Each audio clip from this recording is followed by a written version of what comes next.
Hello everyone, today we will continue to discuss and study about chapter 3 about historical geography.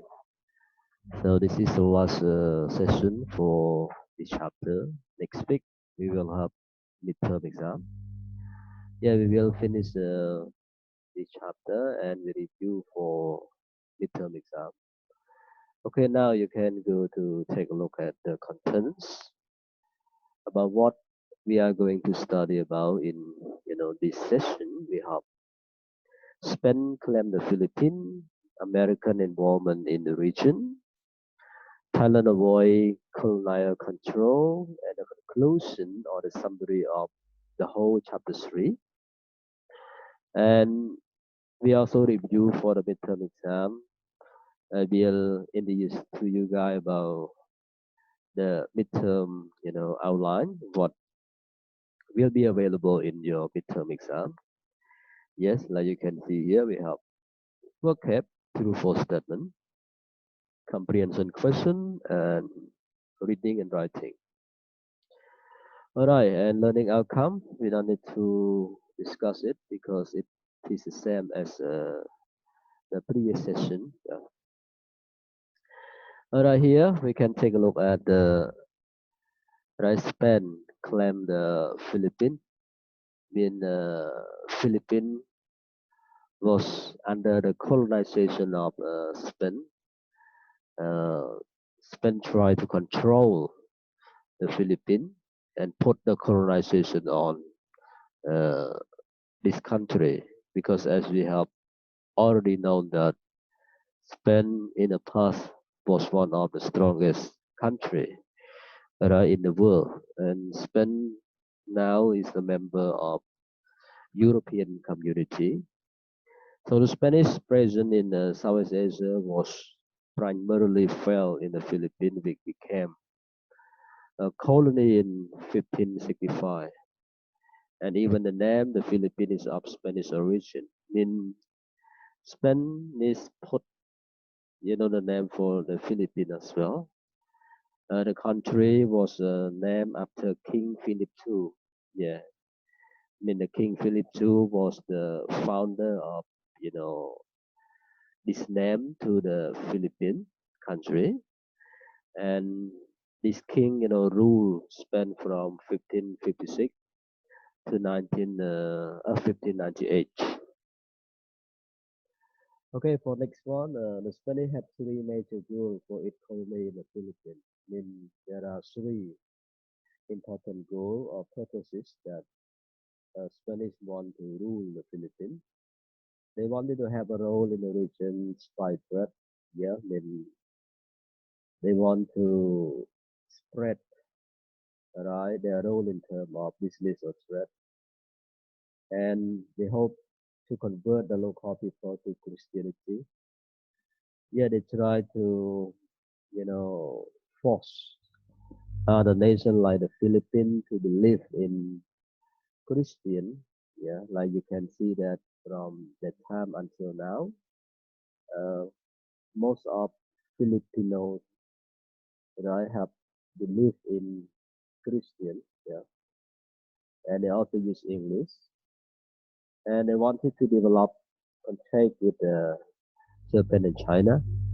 Yeah, they try to make a good communication with Japan and China because Japan and China are also the strongest country in Southeast Asia, and they want to have a business contract or trade, contract and other purposes with China and Japan because China and Japan will support the development of Christianity in those countries. However, we can see that the religion that most of Chinese people believe in uh, Buddhism, but Mahajan, not Theravada. Yeah, we also have a number of Chinese people who believe in Theravada Buddhism, but mostly they believe in Mahajan. Yeah, they believe in Bodhisattva. Yeah. because we have two, right, separate Buddhism. Buddhism for Theravada and Buddhism for Mahayana. Yeah, if you want to know more detail, you can go to study and read the book related to Buddhism. Yeah, we have a lot of book available in Khmer and in English. And Spanish rule, in the Philippines ended after 3 centuries. So 3 century, almost 30 years. And when the United States Navy easily defeated the Spanish fleet in Manila Harbor on May 1st, 1898. At the time, if the United States, did not come, Spain, uh, Spanish, would try to rule the Philippines. But after the United States defeated the Spain military and Spain fleet in Manila Harbor, and then Spanish was defeated and cannot rule the Philippines more. Okay, for next one, in the Treaty of Paris, 1898, Spain quoted the Philippines to the United States. In return, the United States paid Spain $20 million. Yeah, when Spain gave the Philippines back to the United States also gave money. Yeah, $20 million at that time. It was much money compared to now, everyone.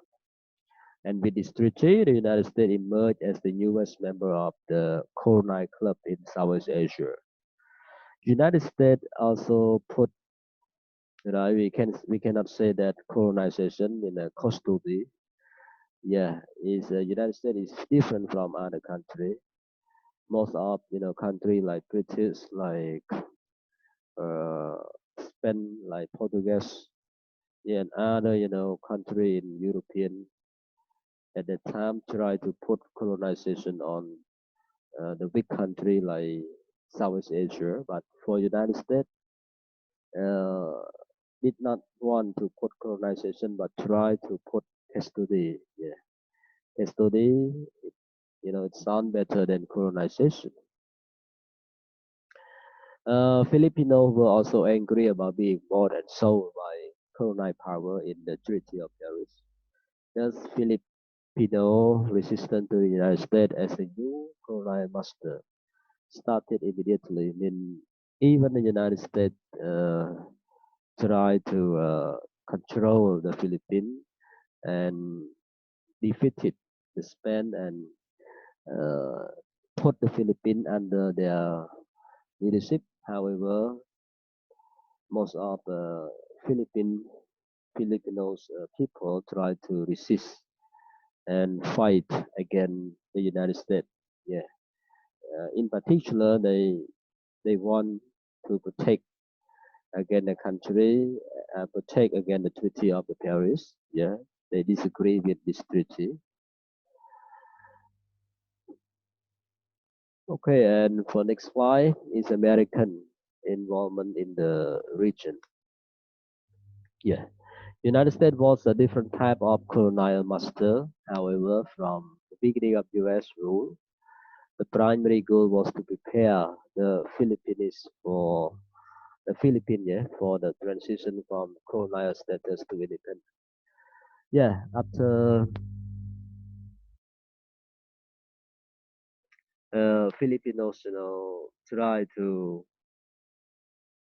yeah attack again the United States, and then the United States try yeah to transform, okay, or prepare the Philippines right for independence. In the United States allow the Philippines to get independent, right? Because the United States was the country right with democracy, okay, and then this country did not want to colonize other country. They just want to put custody on the Philippines.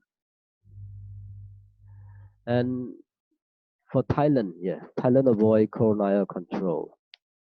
As we have known from the history, all countries except Thailand, yeah, Thailand never, right, get colonization from any country. Most of countries in the Southeast Asia, like Cambodia and other countries, were under the colonization of the supreme power country like United States, like France, Portuguese, Spain, and other countries, but except Thailand. It's also the question that most of the students and people ask: why Thailand was not right under the colonization of those countries? Thailand was the sole country, yeah, that avoided colonization during this era, and the Thai proved to be master at playing the colonial power against each other. We can say that Thailand is smart, and they try to master. What does it mean? Try to be master. I mean, they try to be uh, good at right pairing the colonial power to against each other. Yeah, and this strategy successfully kept the country from being colonized. But based on some research, they say that the United States tried to give a lot of benefit to those countries, or we can say try to loom or to persuade, right, like France, Japan, yeah, and other countries.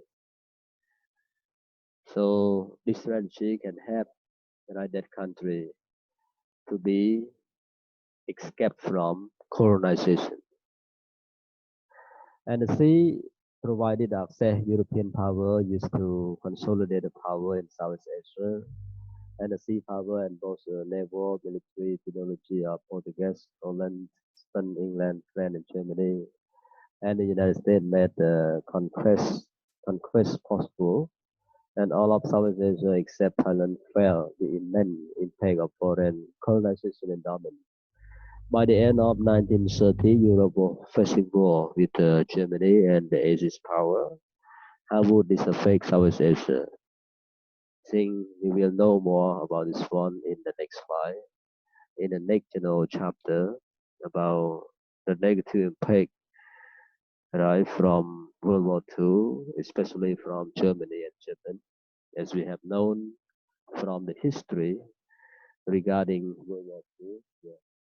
There were many countries right which were the victim of the World War II, right caused by Germany under the leadership of Hitler, yes, and Japan at the time.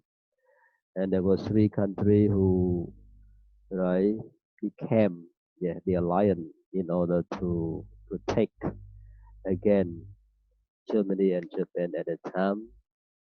So the country include United States, British, and Russia. The three countries play a very important role, to conquer the world, right? Until they divide the two blocks, communism and democracy, a free, we can say that free bloc and communist bloc. Okay, that's all for this slide. So let me uh, include more information for you about the European colonization of Southeast Asia. Yeah, like we can see the first phase of European colonization of Southeast Asia took place across the 16th and 17th century. I mean, since the 16th and 17th century, right?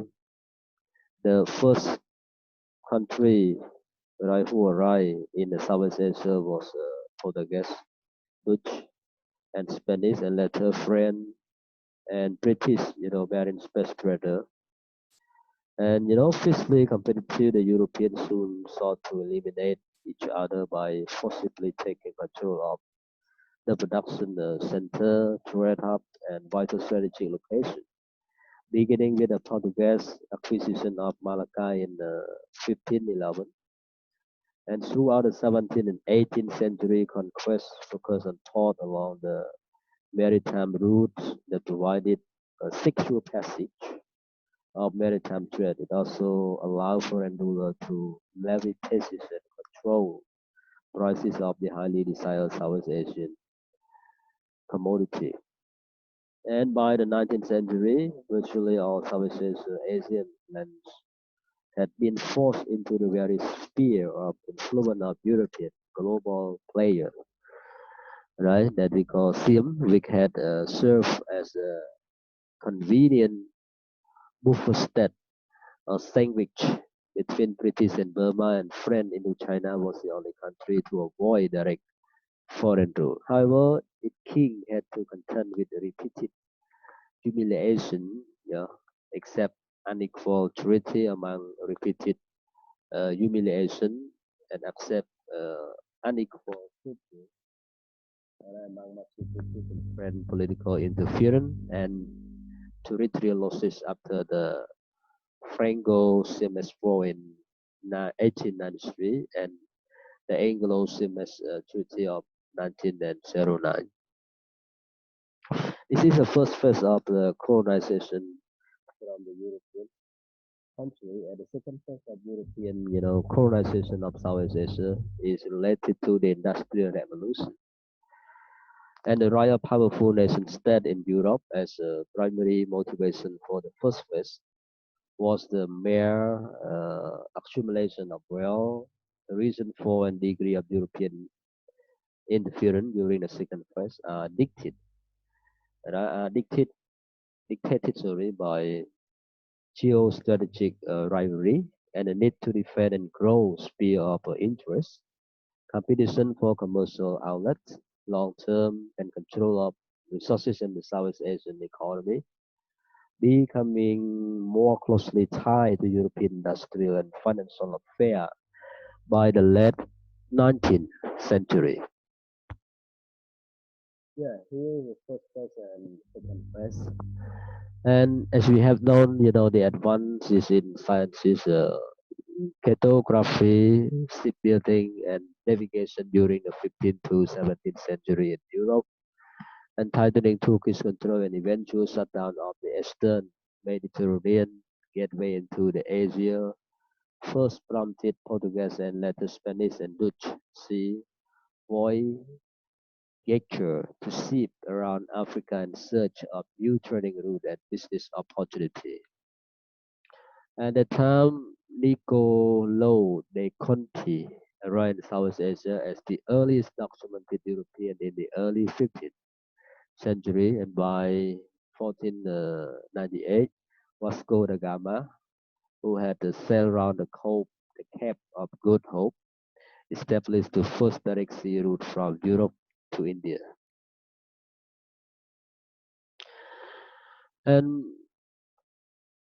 next one is about the introduction of Christianity to the Southeast Asia, but not to all country of the Southeast Asia, only a few countries like the Philippines, who which got a lot of impact right from Christianity.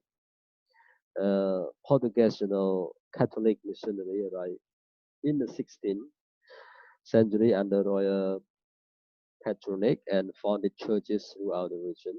And the first and Protestant ministry during the 17th century. The objective was more the spiritual service to the local Dutch people rather than the conversion of the native people, and the Spanish mission succeeded with the complete Christianization of the Philippines. Okay, there are more reasons for the arrival of those countries, and as we have summarized from chapter 3, I mean the whole chapter 3, we can see the history of colonization, right from supreme power, in a super country like United States and other European countries, Yeah, we have Portuguese, we have Spanish, we have British and other countries who try to compete with each other to control the Southwest Asia. But with right the competition and with the protect again those supreme country, the Southwest Asia or the leader of Southwest Asia during that time, right? With the people try to yeah get independent like Cambodia, we can see under the leadership of Sihanouk, yeah, Rodam Sihanouk, he try his best to get independent from France, yeah, during his leadership in 1953, yeah, with the help of many people, but it doesn't mean that he was alone to right demand the independence from France. There were many people right who tried to get independence from France, but they fell and died. Like we can see that Acha Chiu, yeah, he was the hero of Cambodia as well because he led people to get independent from France and he was killed, yes, by France. Yeah, there were many people, right, who had joined to get independent at that time, but our king, the Ramsey, was the outstanding, was a leading king, right, who tried his best to get independent from France. And except, Thailand, right, as I said earlier, there were many reasons that Thai can escape from the colonization from uh, the supreme country like Japan, like France, and other country at that time. We can say that Thai was smart, but actually Thai gave a lot of benefit, yeah, to those countries. They try to make those countries to fight each other. We can say that, yes. Okay, that's all for uh, this lesson. Hope you guys will understand the whole chapter 3 and please go to read chapter 3 again in the textbook. Yeah, for your review. And here is the review that we will do during our lifetime. Yeah, when we make a live video, we will review this one, but you can read in that one from chapter 1 until chapter 3. Yeah, and take a look at this one. Uh, the midterm exam uh, outline that we include vocab, for statement, comprehension, question, reading, and writing. Thank you for your uh, reading and listening to this one. I hope you guys will have questions right during our live video.